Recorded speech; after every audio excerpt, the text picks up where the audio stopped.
host of a show here on Rogers TV where we give you a perspective of police in your community. Welcome to Policing York Region. Got a different spin on things today. We're going to be talking about victim services of York Region, and we have Deb Phillips in the studio with us to chat about it. Deb, thanks for being on the show. Thanks for having me. Yeah, no, it's a great opportunity. It's one of those topics that I don't think is talked about enough. No. You know, and in having conversations with you, I realize that I still have a lot to learn about victim services and what it is. So maybe we can do a bit of that today.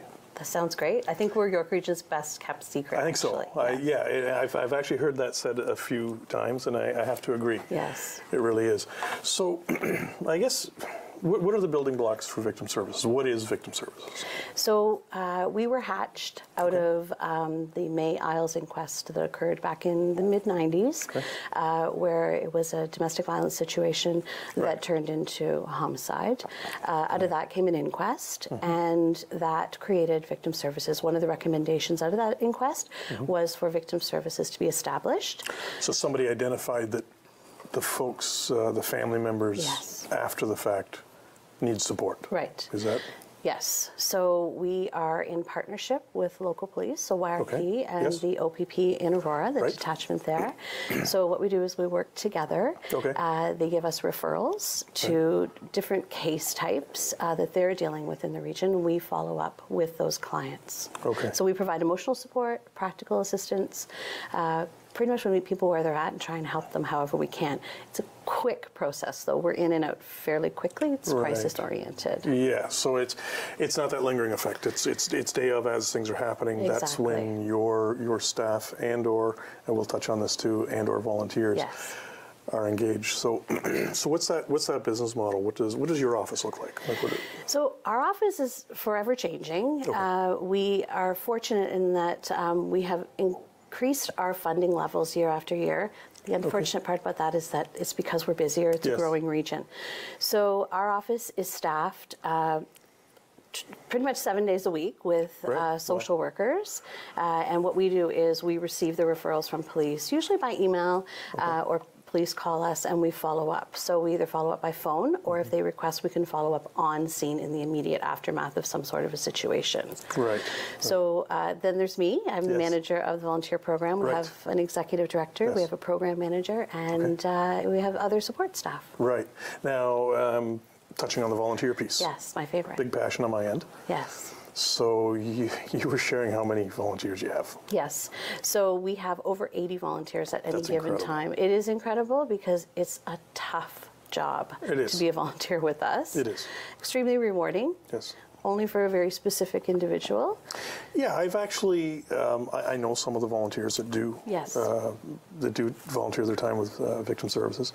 And it goes without saying, you have to be cut of a certain cloth. I mean, this is not for everybody. You're there in people's time of crisis. Yes. You need to be able to deal with that mentally, physically, emotionally yourself. Exactly. And they also respond 24 hours a day. So it could be 3 in the morning. It could be 4 in the afternoon on Saturday. Are these folks on standby? Like, are they on call? They are. They're required to do 2 12-hour shifts a month, and they pick that shift based on their availability. So our shifts run 7 a.m. to 7 p.m. or 7 p.m. to 7 a.m. They don't come in the office. They manage this piece from their home or their community. They just have to be prepared when they get that call that they have to go. They're going right away. There is no hesitating, and you could be responding to any number of or any type of event. And we'll get into that in a little bit as well. But we were talking about some provincial funding. Yes. And what was the bookmark around the provincial funding? So our core funding comes from the Ministry of the Attorney General to run our programs and our various office pieces. However, almost 2 years ago, Kathleen Wynne, the Premier, announced that she wanted to wipe out human trafficking in the province of Ontario. So she gave us and other victim services sites and other sites outside of victim services some funding so that we could try and get rid of it in our region. Human trafficking. We're going to flip to a video that was put together by I understand, a generous community member. Yes. Phenomenal. Let's flip over to that video and then we'll continue our chat. Great.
Wow, what a powerful video. It is. It's very well done. Yeah, it was so. And as you mentioned, this is somebody in the community that wants to give back and has offered their time and resources to put something like this together. It's also a person who realizes this is a real problem in our region. And it is, and it's something that's been very clearly identified in recent years. I know York Regional Police. We've had members from them come on and talk about this as well. It's something that's actually finally reaching the surface. Yes. Myself, I'm a community member of York Region. I had no idea. Most people don't. No, I had no idea. And I'm connected to the policing community. I had no idea that it was such a prevalent issue right in our own backyard.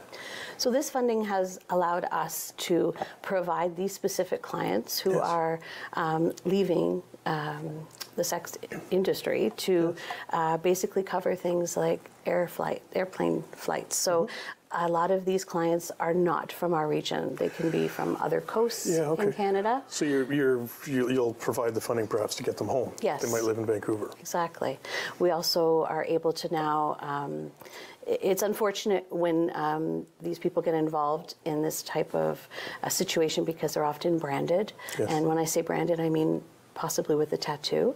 So now we're able to access funds to try and have tattoo removal provided for them. I didn't realize that was something too. Yes.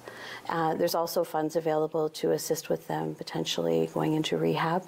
There's often addictions involved. Yeah, I can imagine if your life was forced into that path, addictions would be a large problem. But the biggest positive is that we have money for counseling. Well, because there's a lot of damage done. These girls are very broken by the time that they come to us, and so it's wonderful to be able to provide that option for them. Well, no, it's great that it's been identified both at federally, provincially, municipally. The forces have identified it and made this funding available, right? Exactly. Some other areas of funding that you were referring to. Yes. So. The last couple of months, I've been managing a grant that we got that's a multicultural grant. Multicultural. Yes. So, we live in a melting pot, so to speak, in York Region. We have a very diverse region. It's one of the most diverse in Canada. Yeah. And so, as a result of that, our clients are very diverse. And we don't always meet the needs of languages so that we can properly service them and their needs. So we were given a grant from the Ministry of Immigration, Citizenship and Immigration. Okay. And it's a very short-term grant, but what we're trying to do is recruit for people that speak Cantonese, Mandarin, Farsi, Russian, and French to come on board as a volunteer. So just to better enable that communication piece. Yes, that's they fantastic. do have to be proficient in English. Yeah, of course. Because most of our clients do speak English, but we are really looking for that second language. Yeah. So if we know anyone out there that has any of those abilities, and wants to do this, of course, right? It's a challenge and it's a big commitment, but it is very worthwhile. Now I know that through our conversations, it has been primarily. The human trafficking that's a huge piece to it. That's not the only area that victim services services. No, so I would say primarily day in, day out, the most common case type that we're dealing with would be domestic violence in the region. Our counselors respond to hundreds of those cases every week where we're reaching out to try and provide safety planning. That is our mandate, is safety in regards to our clients. We also have a program called Victim Quick Response that basically we're the middleman for that program. So the Ministry of the Attorney General provides the funding. We complete paperwork with our clients, so potentially they could maybe get some funding for counseling, or if there's been something damaged in the home as a result of some sort of an assault, we might be able to provide some new locks for doors, that kind of thing. It is a last resort program, so you really can't have access to any financial means to be able to apply and be approved. But that takes up a lot of our time. I'm sure it does. I'm sure it does. But you have, it sounds like you have all those pieces in place to be able to deal with these things, right? We do. We are fortunate. We have an amazing partnership with police. So they are our main source of referrals. They hand it over to us so they can do their investigative piece, and we provide all the emotional support. And then they carry on from there. Yes. Folks, we'll be right back after this. And there goes your food.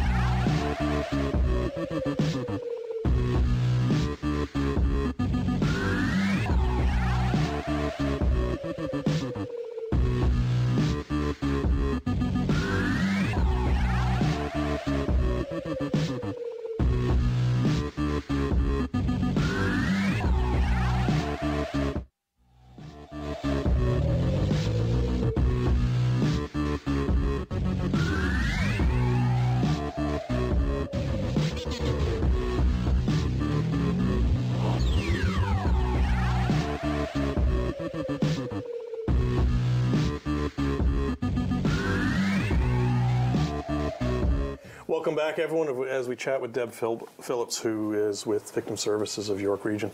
Deb, we were talking about, and I seen the ticker go across the screen at the end of our last segment.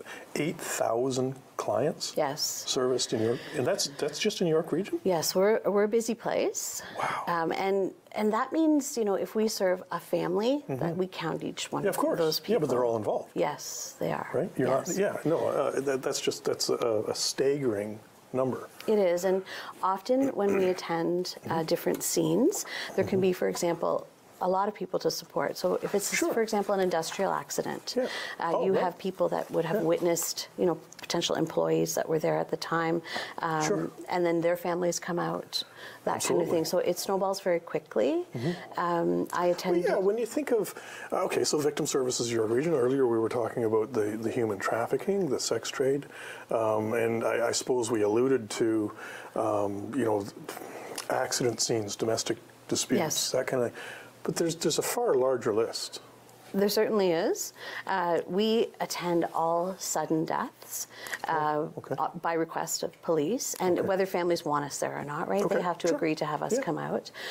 So a sudden death can be anything from something that perhaps was maybe a heart attack, but it can also be something, you know, along the lines of suicide, or perhaps a motor vehicle accident where there was a fatality. It could be an accidental death, which is like an industrial accident, that type of thing. We never really know quite what we're going to. No, I guess, like, you know, when we were talking about the, you said, you know, you're on a 12-hour shift for twice a month. You don't know what's going to happen in those 12 hours. No, and often people will say, so when do you get your, you know, your calls? When do they come in through the week? You have no idea. You're at the mercy of, you know, whatever's going on and whatever may or may not happen. Often those shifts are quiet. You know, there's not something happening and we're happy about that, right? So, but when it seems like we go in spurts. When we get something, we're busy for days on end, and then there's a lull again. But we attend all cases where there's also potentially been maybe a home invasion or a robbery. We have attended businesses where there have been holdups. So, you know, banks or things like that. Well, I guess your title kind of encompasses. Right? When you say Victim Services, victim, the word victim comes in all different forms. Exactly. So pretty much what you're hearing in the news is what we're attending. Wow. Yes. So, and you may have already mentioned this, but who's calling you? Who's saying, hey, we are in need of victim services? So primarily police. So when they're on scene right in the middle of something where they're responding. Or sometimes we get calls from, for example, a high school principal. So, you know, we have a student who's just disclosed that there was a sexual assault. Or, you know, we're going to call police. Can you come out as well? Children's Aid. Society often will call and say, I'm working with somebody who really thinks she could benefit from your services, or he. Often, you know, people self-refer. So police give our number on scene. They may not want us to come out, but they give a brochure with our number in it. And they think, I need to talk to someone. It's midnight. I don't have anybody. I'm going to call this line. Wow. So our volunteers answer that line as well. Yes. Wow. And there's many forms, and we'll have it up on the screen at different times during the show, but there's many different forms of contacting your office. There sure is. Right? You've got your Facebook, your Twitter, there's a website. Yes. We're trying to get our name out there. Yes. And let people know that we're available for what they need, right? But I would say primarily we're busy as far as following up in the office with email referrals from officers. They're mandated, police, to give us every single domestic violence call that they've attended. Wow. So, I mean, that number is huge. And also any family occurrence. So I'm not sure if you're familiar with what that means, but where there's been maybe parent-child conflict, or maybe brother-sister conflict. Those can escalate into potential homicides, realistically. So that was all part of the victim services movement from the very beginning. So we always are getting those constant referrals. So it's a very busy place. Yeah, it sure sounds like it. I mean, during one of our recent meetings, and you're telling me about the scope of victim services, it's almost sad in the fact that we have that need. But it's amazing the leaps and bounds that you guys are doing to mitigate it, that you're actually there. Yes. So our counselors in the office are outstanding people. Yes. Most of them have their master's in social work. Well, okay. So their skill level is just amazing. Yeah. But they will go to the ends of the earth for their clients. So I've seen people, come to us, for example, in the sex trade. A lot of people are stripped of their ID. We have the means to find a way to get them new ID. Just the channels, like the relationships that we've built. Sure. We have those resources. Yep. We can find a place for their pets. Like we just. Honestly, so maybe some of those things that we wouldn't otherwise think about. Exactly. You guys kind of have your finger on that pulse, right? Yes. So we also are very skilled at trying to assist with housing, which can be extremely difficult to find affordable housing in this region. Yes, you can. Even if you can afford it, you can't find it, right? So we are able to work alongside our other partners, community partners, with housing, OW, so Ontario Works, those kinds. We have a lot of community collaboration, which really helps. And I wanted to touch on that, the community collaboration, and I love your word, the partnerships. Yes. I believe you said your funding primarily came from the Ontario government? It's the Ministry of the Attorney General. Attorney General? Yes. Okay. But then you have partnerships, York Regional Police being your primary partnership. Yes. So can we just get into that partnership a little bit? So York Regional Police is extremely generous with victim services. Often they joke and call us their poor cousins because we're a not-for-profit. I heard the term, yeah. But they... so this is a not-for-profit? Yes, it is. Okay. Yes, we don't charge anything for any of our services. Okay. So York Regional Police I like the term, poor cousin. I know, it's true. So they provide all of the funding for our space, for our office. Okay. We also are able to use their computers and their phone system. Right. So that, not having to pay that bill or those bills is pretty significant. You're stable, right? Yes. Yes. Yeah. So they also, they have great fundraising events that they do in the community, and we're often the recipients of those events, which, we're so grateful. Yeah, absolutely, and that's a key element to you, right? I mean, especially being a not-for-profit. Exactly. The funding's got to come from somewhere. Exactly. And I recognize, as you said, the Ministry of Attorney General they may be your primary provider, but that can't be the only source of funding. No. So we're also United Way funded. Oh, nice. And also we've been recipients of the Hoedown. Oh, okay. And then we have sort of general events that we do to raise money. So it's there's always something in the works. I've seen your volunteers out in the community. I've seen them out there with their tables up and their... Yes, they go out and assist for recruitment purposes and public awareness. We also have a fantastic crisis therapy dog program, so you might see them out and about at those events as well. Therapy dog program. Yes. So we are partners with St. John Ambulance. Yes. And we share mutual volunteers. Their volunteers come and train with us, and then they're able to attend calls with us if clients request that. Wow. So quite often a dog can be very therapeutic on scene. For children, especially seniors. People tend to open up more when they sort of have that animal to focus on a little bit. So we've been really fortunate. We have 7 volunteers in that program. Oh, that's fantastic. Yes. Yeah, no, and we've had that opportunity to see firsthand the power of having a pet. Right. At any level. Yep. Right now, we've seen it like in hospitals. Exactly. We've seen just how people gravitate.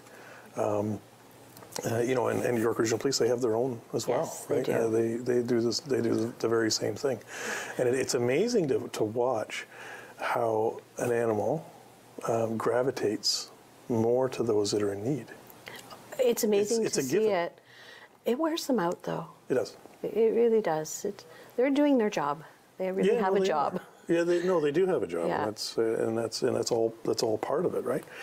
And I just wanted to touch on Project Angel. Yes. Can you elaborate a bit? Sure. So this is very much a pilot project. Okay. It's been operating for about 18 months. Okay. And what it is it's a GPS tracking system with our partners, York Regional Police. So if we have a client who has ended a relationship with an intimate partner and is in fear of that ex-partner to the point where he or she feels that they may be reassaulted or even criminally harassed or stalked, some people know it as.